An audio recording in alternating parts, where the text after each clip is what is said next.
inflation is now familiar to all of us. We have studied what it really means and what are its multiple dimensions.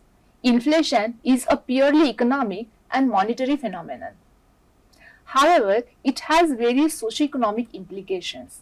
As rightly said by Ronald Reagan, inflation is as violent as a mugger, as frightening as an armed robber, and as deadly as a hitman. Inflation by all means has severe and serious implications on various aspects of economy. There are various theories explaining the reasons of occurrence of inflations. Inflation by all means has severe and serious implications on various aspects of economy. There are various theories explaining the reasons of occurrence of inflation. Different economists have studied different dimensions of this unhealthy, evilsome economic phenomenon. Milton Friedman, a famous economist, has said inflation is one form of taxation that can be imposed without legislation. The continuous decline in value of money causes inflation and ultimately reduces purchasing power and purchasing capacity of a customer. It affects adversely the sales potential and profitability of a trader. It influences badly the producer for want of increase in demand, and hence it would be appropriate to understand the causes of inflation as to how this economic phenomenon has adversely affected our socio-economic life. Before we discuss the causes of inflation, let us understand the nature of inflation by quoting Ludwig van Moses. The most important thing to remember is that inflation is not an act of God, that inflation is not a catastrophe of the elements or a disease that comes like the plague. Inflation is a policy.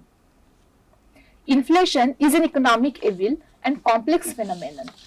It is not an occurrence or offshoot of only one particular factor. There are many factors that are responsible for inflation. Economy is a dynamic system. In a dynamic economy, nothing remains static and unchanged. There are always responses and counter-responses to different economic phenomena taking place simultaneously. We often witness this happening for a variety of reasons. Inflation is one such phenomenon which poses a serious threat to the stability of economy. It also poses a serious threat to the growth rate and process of development. It is appropriate to understand the causes behind occurrence of this phenomenon.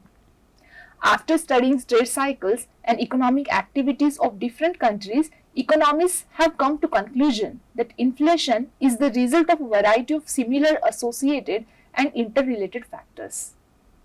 The first important cause of inflation is overexpansion of money supply. Money and money supply have a remarkable correlation with inflation and inflationary pressure. If money supply increases in uncontrolled manner, it often adversely influences the price level. The price level enhances considerably without any appropriate backing, which results in inflation. Expansion of bank rate. Banks are institutions that manufacture money. However, this mechanism of creation of money has to have an appropriate control, and there should be a check and balance policy. When banks expand credit rapidly, it ultimately results in unnecessary increase in money supply, which becomes the cause of inflation. Third cause is deficit financing. Many governments are induced to spend more for developmental projects. This expenditure often is not backed with appropriate revenue generation measures. This results in mismatch between receipts and payments of government. This mismatch causes a serious threat to economy. Deficit financing is thus the root cause of inflation. Growth depends on rightly managed inflationary budgeting. However, when economic planning fails, deficit financing results into serious threat of inflation. Unnecessary non-development expenditure is also one of the causes. Many governments often announce populist measures to win public support. These populist measures result in unnecessary expenditure on non-planned activities. Such expenditure does not contribute anything to the health of economy, and this burden is responsible for reducing strength of economy and causes reduction of real growth. Sometimes it is also responsible for inflationary pressure. Huge plant investment is also one of the causes behind inflation. The ambitious plans of government or unprecedented developmental expansion and projects which are not rightly backed with funds result in heavy capital investment. A rate of return on this capital outlay is very low or poor. It results in inflationary trends. If the capital investment of such a high magnitude fails, or if there are delays in execution of projects, or if the rate of return becomes lesser than the estimates, it results into poor economic performance, which is the root cause of inflation. High population growth. The real cause of economic crisis is high population growth. Many economies, in spite of significant achievements and appropriate economic planning, face the problem of inflation due to huge burden of population, which eats up the natural course of growth. Heavy burden of indirect taxes. Many governments often levy heavy taxes through indirect means. The increase in incidence of high burden of commodity taxes often becomes unbearable on common citizens. It directly leads to price rise, thus gives a boost to inflationary trends. Market negativities. Monopolistic market situations, unfair trade practices, black marketing and hoarding of commodities often result in unnatural rise in prices. Speculative activities, corruption and inefficient administrative system often cause mismatch between demand and supply, which results into inflation. Gaps and bottlenecks. Most of developing and less developed economies face the problem of various obstructions to normal growth process. These obstructions come as a result of improper unsystematic economic planning, low rate of capital formation, poor efficiency, ineffective capital utilization, and vicious circle of poverty. This creates a chronic inflationary spree. There are some economic bottlenecks that also result in price rise, with generation of money income without an appropriate rise in real income. Let us try to understand these bottlenecks in detail. Entrepreneurial bottlenecks are the first. In many developing economies, we witness the phenomenon of entrepreneurial bottlenecks.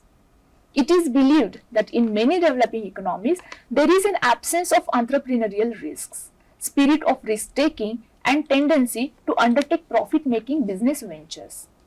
There is less involvement in risky business activities. People prefer trade to industry. Thus, there is an inadequacy and absence of industrial capital, which results in sluggish economic growth. Failure to participate in meaningful productive economic activities and commencement of new industrial and business activities. Lack of creative thinking, absence of innovative approach are some of the reasons rightly called as entrepreneurial bottlenecks. Market imperfection. The market mechanism is often imperfect. There are many gaps due to ignorance of market conditions, rigid social and institutional structures, and inappropriate or poor allocation of resources. The market, if not industry friendly, results in underutilization of resources. Thus, market imperfections give boost to inflationary trends. Food bottlenecks. The growth of agricultural sector in most of the economies is very poor. There is a continuous increase in population which results in unfavorable ratio of land to people. The methods of cultivation are primitive, defective, and at times unscientific. The irrigation systems and other facilities are also not adequate. This results in shortage of food production and food supply. This also is a major cause of inflationary pressure. Infrastructural bottlenecks. A limited development of basic infrastructure and core industries is a real cause of persistent inflationary pressures in developing economies. Being a student of economics, you must have observed such kind of bottlenecks. Even foreign exchange bottlenecks can be observed in an economy. Developing economies suffer from problems of disequilibrium. Most of the developing economies do not have appropriate and adequate resources like power, fuel, basic raw material, and other core resources.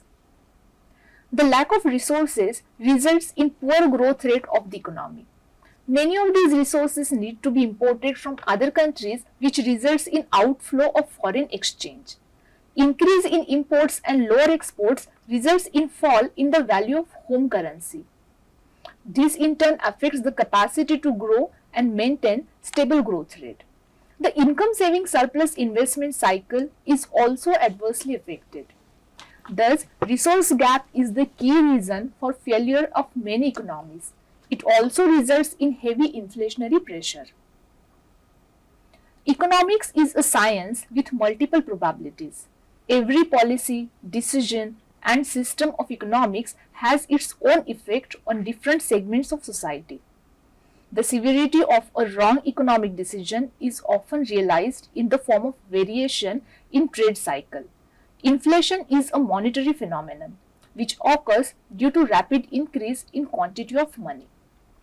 So it is necessary that we should understand the effects of inflation in its right perspective. William Durant has rightly commented that bankers know that history is inflationary and that money is the last thing a wise man will hold.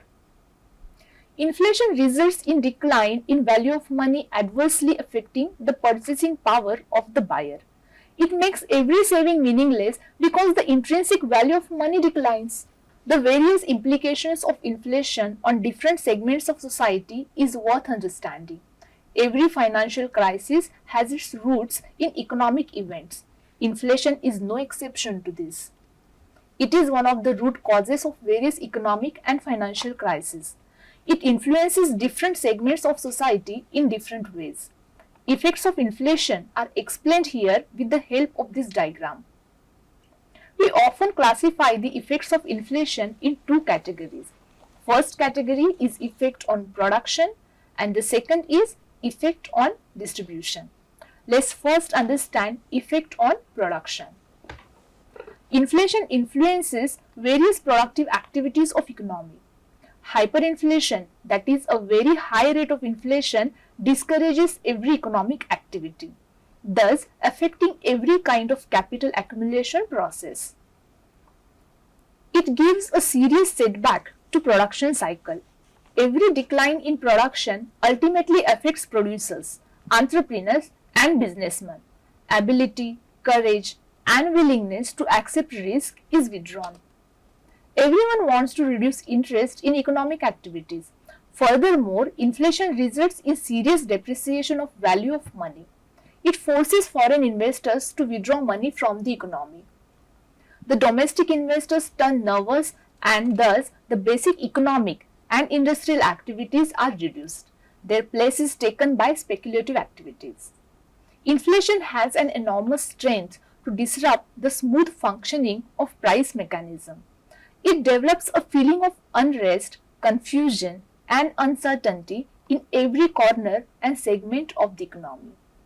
The domestic currency loses its acceptance due to constantly diminishing value of currency. Volume of production is often adversely affected during inflation. On one hand, there is lack of capital formation, on the other, there is absence of saving.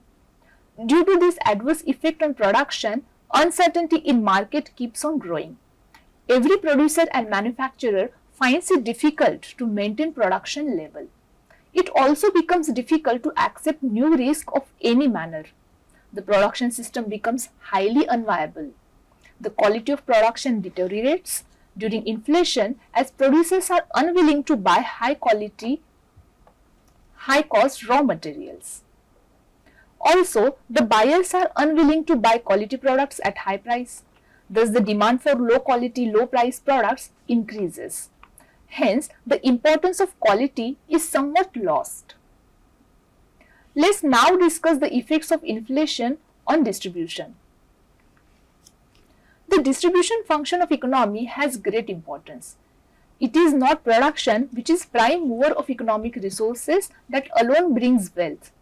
Fair, equal and even distribution of wealth and resources is equally important aspect. The distribution function is affected adversely by the inflation. Inflation often results in uneven distribution of wealth, causing injustice to every segment of society. During inflationary situation, the value of money will decrease. The money returned by the debtor will be able to purchase less quantity of goods and services than before. As such, the creditor suffers a loss in one sense. Fixed income group, investors, salaried people and retired persons are very adversely affected during inflationary trends. They lost the value of money on one side and on the other their income remains constant. As such, the wealth distribution becomes very uneven and unfair for those classes. The farmers also are very adversely affected due to rising inflation as the prices of farm products are fluctuating, thus affecting the demand of farm products and supply of inputs. During inflation, the cost of living is adversely affected. The proportionate rise in income is much lesser than the rise in inflation rate. Wage and salaried class of people as well as fixed income earning group constituting of pensioners, rentiers, bank deposit investors are the worst sufferers in inflation. It is rightly said that prices go up by lift while wages go up by steps. Fixed income earning investors lose heavily during inflation as the rate of inflation is much higher than increase in interest rate. On the contrary, investors with variable interest rates may benefit from inflation because they have variable earnings. However, such investors are always small in number and thus the overall economy is put to loss. There are certain non-economic effects of inflation. They are social effects. Inflation has various adverse implications on the society. As such, everyone criticizes inflation as a social evil. Inflation makes rich people even richer and withdraws purchasing power from poor people. Thus, the gap between rich and poor widens. As a result of this, it results into social unrest and conflicts. Moral effects. Inflation negatively implicates the morality of people. For want of availability of required product at right price, people are forced to adopt corrupt way of earnings. Inflation encourages black marketing, bribery hoarding, adulteration and other speculative and corruptive activities in the society. Political effects. Inflation also has an effect on the political system. During the time of inflation, political unrest is on rise. People are dissatisfied with the government and existing political system. Thus, inflation results in unrest, uncertainty and revolutionary responses. People start feeling that a change in government will change the scenario. Thus, unhealthy practices in politics arises. A certain degree of inflation is good for growth of an economy. However, too much inflation has a negative effect on the economy. For attaining the situation of equilibrium in the economy, excessive inflation needs to be controlled. The government should try to curb inflation by taking appropriate measures. To control the rate of inflation, the certain measures can be taken by the government. First one is monetary measures, then some fiscal measures and direct measures. To study these measures in detail, you can refer the academic script. Now let's move on to the conclusion. Friends, we all know inflation is a socio-economic evil. However, it is necessary that the economic planners and policy makers should take appropriate steps to control this socio-economic evil without which a society cannot maintain peace and its growth process. Thank you very much.